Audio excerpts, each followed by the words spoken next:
Olá, bem-vindo ao painel Univale. Já estão de volta os 8 acadêmicos e as 2 professoras da Univale que participaram do Projeto Rondon deste ano.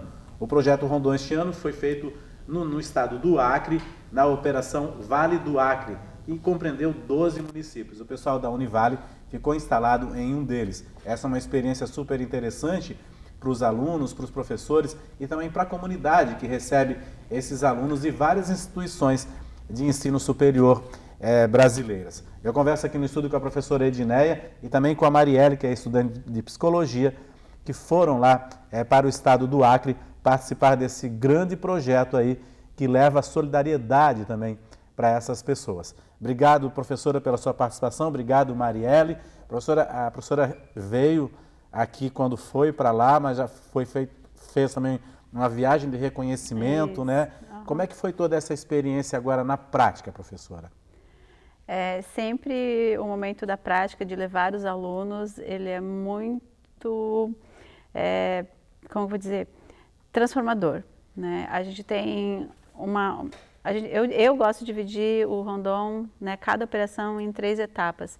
Primeira etapa, quando a gente estuda o município, estuda a região para elaborar o projeto, as ações, o que a gente vai se propor a fazer quando estiver lá. Um segundo momento, que é quando eu vou conhecer o município que a gente foi selecionado para trabalhar, para efetivamente ver se aquilo que a gente estudou antes condiz com a realidade local. E o terceiro momento, que é o decisivo e que é o mais transformador de todos, que é quando a gente vai com os alunos para fazer o trabalho com a comunidade lá. Né? Realmente essa é a etapa que ela traz muito para o aluno, traz muito para a gente enquanto professor, né? E para a comunidade muito mais também. Lembrando que o Projeto Rondon não é uma política de assistencialismo, né, professora? Não. É uma política também de aprendizado, que as pessoas aprendam, né? Exato. Desde que o Projeto Rondon ele retornou em 2005, ele levou uma nova roupagem, já teve algumas alterações nesse caminho de 2005 para cá, mas sempre o foco principal é formar multiplicadores. Porque se nós vamos até lá apenas para fazer assistencialismo, quando a gente retorna, a comunidade permanece na mesma maneira como estava até então. E se a gente trabalha com multiplicadores, levando conhecimento, informação, possibilidades de geração de renda e vários outros aspectos para essas pessoas, nós retornamos do município para as nossas casas, mas quem está lá dá continuidade daquilo que a gente semeou. Então aquilo vai crescendo na comunidade. Então essa o eixo central sempre é capacitar multiplicadores para permanecerem no município, colocando em prática aquilo que a gente levou. Geralmente são municípios escolhidos pelo índice de IDH, professora? Isso. Índice de Desenvolvimento humano. Desenvolvimento humano, é isso? Sempre os municípios são os que têm menor IDH da região do estado. Né?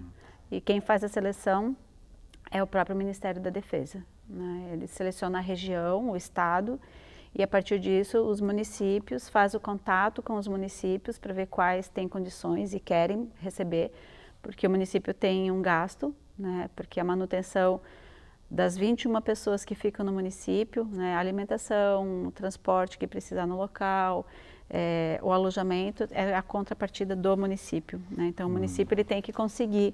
Esse ano, né, essa operação aconteceu que um município, quando chegou para fazer a operação, o município não tinha condições, né? Apesar de ter assinado acordo antes, tudo, na hora que chegou para fazer as atividades, o município não tinha condições de receber as 21 pessoas. Né? Então a equipe foi relocada para outro município. Vocês foram para a cidade de Brasileia, né? Que é uma cidade fronteiriça também, né? Como é que foi a experiência para você, né? Sair aqui do sul do sudeste, onde há muitas cidades que já têm um desenvolvimento maior do que as cidades daquela região? Foi assim uma experiência muito diferente do que eu estava acostumada a vivenciar, né? A gente sempre gosta de dizer assim que, apesar dessa diferença que a gente encontrou lá na cidade, não que isso não exista aqui também, existe, mas o que a gente percebeu de muito diferente, de característico de lá, é justamente de ter essa perspectiva de mudança, né? Que lá é uma coisa que infelizmente não se tem muito. E a gente viu uma realidade, por exemplo, quando a gente foi para algumas comunidades mais afastadas da cidade, porque a gente ficou numa região central lá da cidade, o nosso alojamento, né? Então lá não tinha tantas diferenças assim, mas quando a gente foi para a comunidade local a gente pôde perceber isso, né? que quando a gente estava num local fazendo nossas atividades, tinha um poço, né, onde a comunidade ela tomava banho naquele poço e usava aquela água também para lavar suas roupas. Então a gente pôde ver, né, olhos, né, frente a frente aquilo, e foi algo que nos espantou, né, de a gente perceber que existem comunidades, existem municípios que ainda não têm o básico, que é o saneamento, né? Então, ver isso assim a olho nu foi algo que nos impactou de alguma maneira, né? Aqui no Sul e no Sudeste, que são regiões assim declaradas, entre aspas, mais desenvolvidas, também existem essas realidades, só que em menos proporção, né? Sim. Do que se vê nessas regiões. Exatamente, exatamente. Isso que ficou evidente para nós, né? Que a proporção ela é menor e aqui a gente percebe que existem maiores possibilidades, maiores perspectivas de a pessoa conseguir sair dessa condição econômica desfavorável, né? E lá já isso é algo que é um pouco mais difícil, um pouco mais lento todo esse processo. Falta emprego lá também? É que a comunidade não é uma comunidade onde tem vamos dizer assim, um giro de pessoas muito grande, como a gente vê aqui, né? Não é em perímetro urbano, nada, né? Isso, então é mais a comunidade ali mesmo, ela se estabelece, né? Então, pelo menos para mim, não foi algo que ficou tão evidente, né? Não sei se é pro filho. E, professora, como é que a comunidade recebe os rondonistas lá? Eles, se pudessem, levavam a gente para dentro da casa deles, né? O carinho, a acolhida é uma coisa, a gente nem consegue descrever em palavras, né? O fato de estar uniformizado, né? A gente literalmente dorme assim, quase, em alguns momentos, né? Mas é um uniforme que chama muita atenção, né? Então, quem não sabe o que é, vem perguntar, quer saber o que é, quer saber o que ele pode fazer, que atividade tem que ele pode participar, né? Então, a comunidade ela acolhe a gente super bem sempre, né? São muito receptivos. E eles geralmente acabam tendo história, né? Na década de 70 ter passado já o Rondon por lá, ou em 2007, como aconteceu em Brasileia, em 2005, 2007 acho que foi, já tinha acontecido um Rondon lá. Então, alguns lembram, né? Eram adolescentes, agora são professores e, né, participaram do Rondon quando eram adolescentes também. Então, isso que a Marielle falou, da questão de assim, tinha o poço, que eles tomavam banho e tomavam água, né? Às vezes não é falta de informação, é necessidade mesmo de ter uma equipe que vai e esclareça isso, né, professora? Isso. Realmente tem que haver essa separação e tudo mais, né? Na verdade, nessa comunidade que a gente foi, que a Marielle comentou, era um assentamento. Então, era pessoas que moravam em outros bairros menos favorecidos, mas que já tinham uma condição melhor, mas que eram bairros que tinham um índice de criminalidade muito grande por conta das facções, que é um problema lá. Então, se deslocaram deste bairro por conta do problema da violência e se assentaram, fizeram sua casinha num assentamento.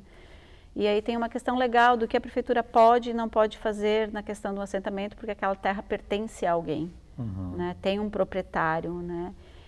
E o que a gente observou lá é que a prefeitura, até porque a prefeita ela é assistente social, então ela tem uma aclamação bastante grande da comunidade pelo atendimento que ela faz com a comunidade, e ela fez, né, a prefeitura, na verdade, colocou condições, por exemplo, tinha acho que umas 5 ou 6 cisternas que o caminhão-pipa leva a água, né, para eles utilizarem, mas ruas mais ou menos delimitadas já também, né? Então, assim, se olha de longe até parece quase que um bairro, mas é um assentamento. Então, assim, tem esse contratempo, o que a prefeitura efetivamente consegue colocar naquele local para a comunidade que passou a ocupar aquele espaço, sendo um assentamento. Então, tem essas questões legais ali que dão esse problema também, né?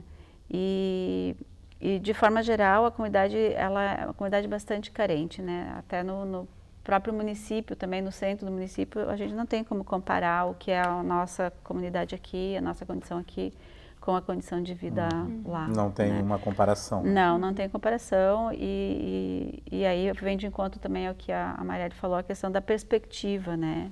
O que a gente aqui vê com perspectiva, uma criança que está na escola pública municipal hoje, o que ela tem de perspectivas, de possibilidades que ela vislumbra, e o que uma criança na mesma situação, também numa escola municipal lá, da mesma faixa etária, tem de perspectivas para a vida dela.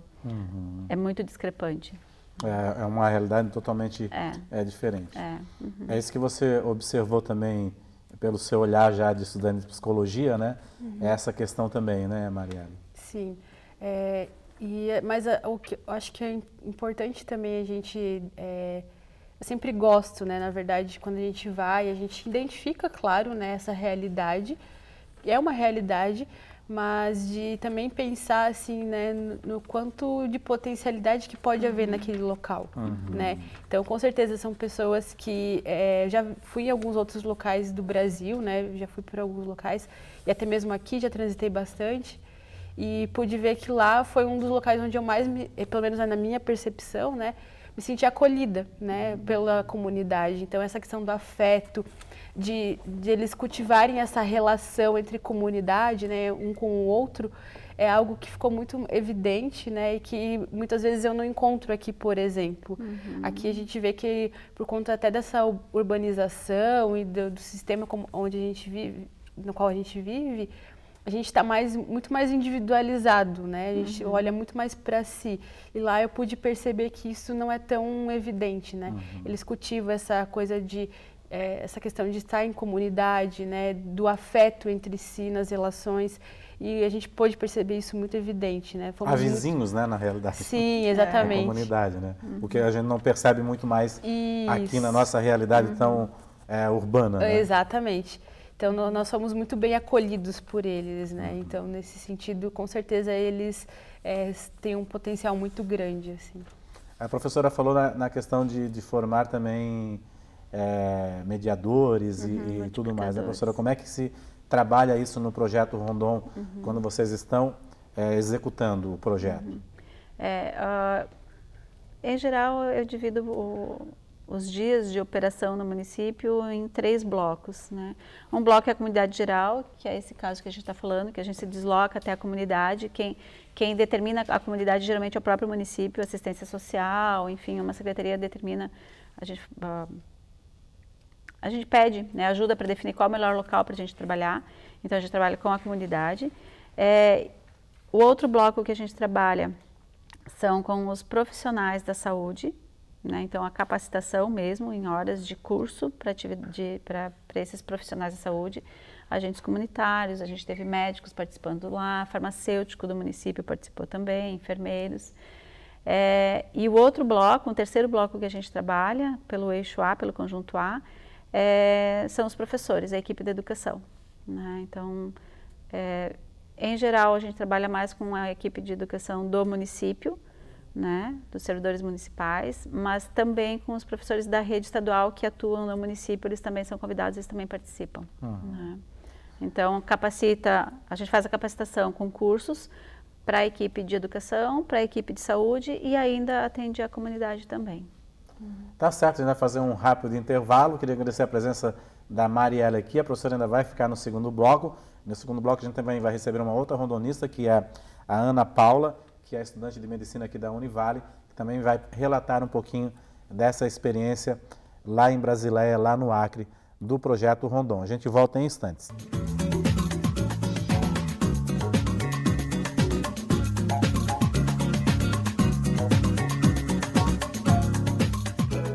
Olá, estamos de volta com o painel Univale. Hoje estou recebendo aqui no estúdio, aliás, o pessoal que participou aí do projeto Rondon, o pessoal da Univale que participou do projeto Rondon.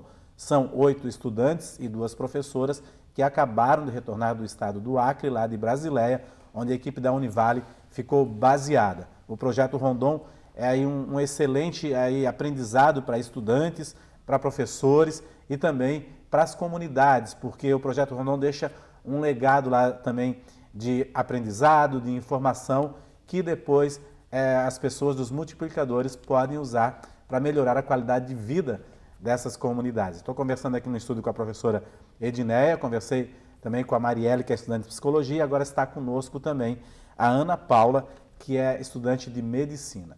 Para você, Ana Paula, obrigado pela sua presença aqui. Como é que foi a experiência? Você que é estudante de medicina, e eu creio que nessas áreas, né, uma das maiores carências mesmo é a saúde, né? Bom, então, bom dia. Agradecer primeiramente a oportunidade de estar aqui falando com vocês. Então, para mim o Rondon, acima de tudo, é um ato político. Não um político partidário, mas político no sentido verdadeiro da palavra. Caminhando lá pelo Acre, né, com o Rondon, a gente percebe a falta de atenção que tem aquela população, em todos os aspectos. Seja no saneamento básico, seja num serviço de saúde, no acesso à saúde, ou então no fato de ter que, às vezes, abandonar um estudo, porque não tem como ir adiante, não tem uma perspectiva de futuro, como já bem foi colocado aqui. Então, a gente consegue perceber todos esses aspectos. Quanto à questão da carência, né, a gente tem, nas crianças, a gente costuma sempre dizer isso, que nas crianças a carência é muito mais pronunciada. Então, quando a gente foi lá na comunidade, e lá tem muita criança, a gente consegue perceber os sinais da carência econômica, da desatenção, da falta de saneamento básico, de assistência à saúde, porque você vê crianças muito, como que posso dizer, mal cuidadas no sentido de saúde bucal, de higiene, de vestimenta, do aspecto nutricional. Você olha para aquela criança e você imagina toda uma situação de falta de alimento, de falta de nutriente que ela precisa para crescer. Você consegue ver isso muito pronunciado na criança. E isso a gente percebeu muito lá, né? Os extremos de vida, porque a criança é um ser vulnerável, né? Então a gente consegue ver isso muito mais evidente. E a gente conseguiu perceber isso lá. Outra questão, para mim, né, falando como futura médica, que a gente percebe, por exemplo, o SUS é universal. Ok, todo mundo tem o direito de usar do serviço de saúde. Mas e como que é o acesso? Né? Porque uma coisa é você ter o direito de ter assistência à saúde, mas como que é esse acesso? Existe uma facilidade? O que não acontece lá, por exemplo. Né? A gente tem essa comunidade, tem outras comunidades também, que tem uma dificuldade para acessar o serviço de saúde. E o serviço de saúde começa no saneamento básico, e eles não têm. Né? Então, a gente consegue ver essa disparidade entre o que é dito e o que realmente é feito na prática. Né? Indo mais um pouquinho a fundo, a gente consegue... eu não sei, é muito estranho porque você consegue ver a distância que existe entre a realidade daquele povo, e isso se estende para outras populações do nosso país, e o que é mostrado pela mídia e o que é mostrado pelo governo. Né? Então, tu consegue ver essa disparidade. E eu acho que isso agrega muito para a gente como futuro profissional, porque, por exemplo, eu como futura médica e todos os outros profissionais que foram com a gente, né, os futuros profissionais, nós temos uma responsabilidade social. E a gente precisa resgatar isso. Né? Como que eu, como médica, no futuro bem próximo, consigo atuar, consigo pressionar esse governo, ou então, né, governo digo local, não no nível maior, mas trabalhar junto, criar estratégia para conseguir melhorar a vida dessa população, ou da população da área onde eu estiver trabalhando, né, digamos assim. Então, isso são vários aspectos que a gente consegue trabalhar nisso. Isso é uma percepção bastante grande que o projeto também possibilita a conhecer essa realidade. Exatamente. E aplicar depois na vida profissional. Exatamente. Né? Professora, quando que o projeto passa pelas cidades, né? E a professora já participou de alguns, a professora tem relatos de que algumas comunidades melhoraram, que as prefeituras se interessaram mais em melhorar a qualidade de vida, em aumentar esse IDH e tudo mais, professora? Como é que são esses relatos? A questão de aumentar o IDH leva em consideração vários fatores que às vezes realmente fogem da intenção que o município tem. Acredito que sempre a gestão tem esse interesse. Mas conseguir fazer efetivamente que o valor numérico se altere é algo muito mais macro, às vezes, do que a intenção e a realidade permite. Mas algumas situações que a gente escuta,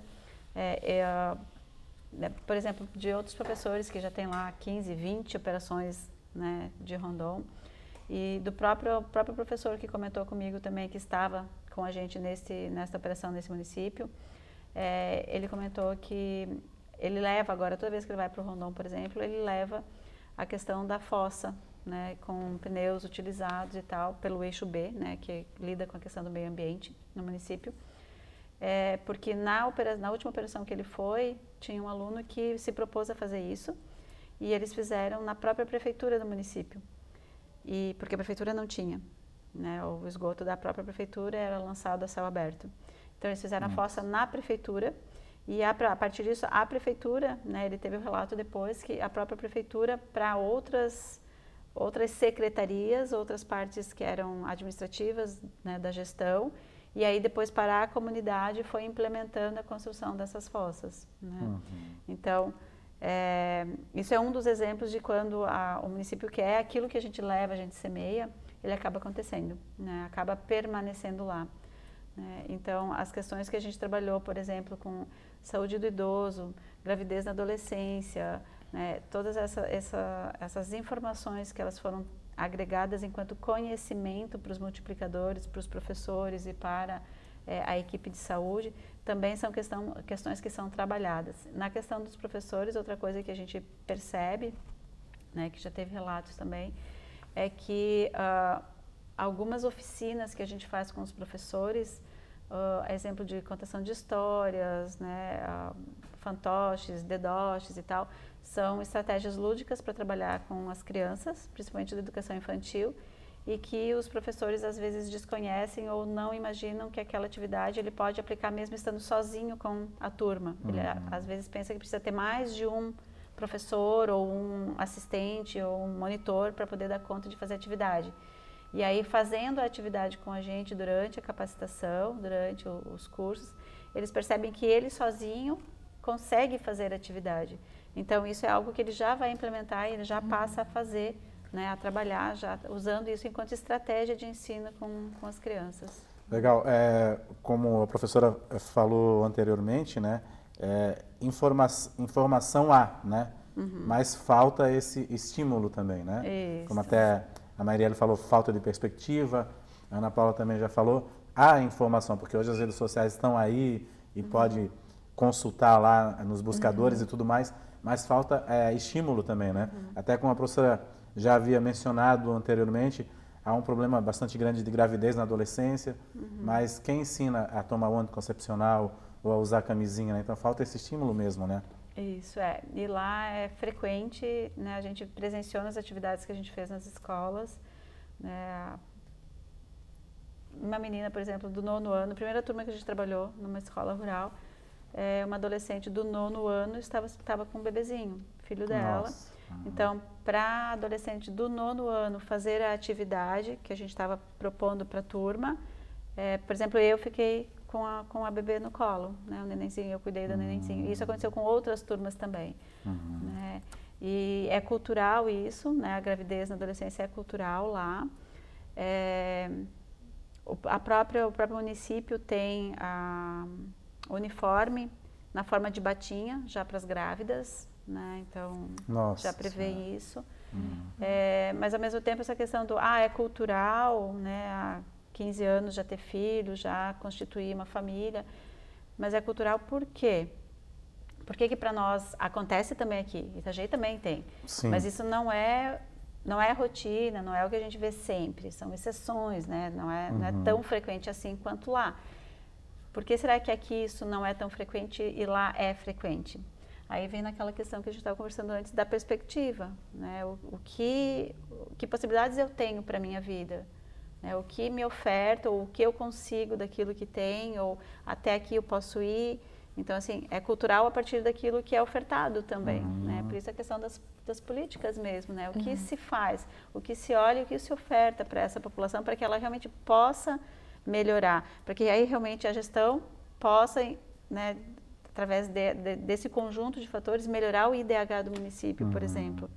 né? Então É porque são jovens e adolescentes, por exemplo, também que não têm uma perspectiva de chegar a um ambiente como a universidade, como a Ana Paula teve a possibilidade, né? Existem exceções, é claro, mas para eles é muito mais difícil alcançar também isso, né? Por isso que o projeto é interessante para levar esse estímulo e essa informação, né, Ana Paula? Exatamente. Você, assim, uma jovem estudante de medicina, não que seja como um exemplo, mas se espelhar em você também nessa sua questão, né? Isso que é interessante, né? Exatamente.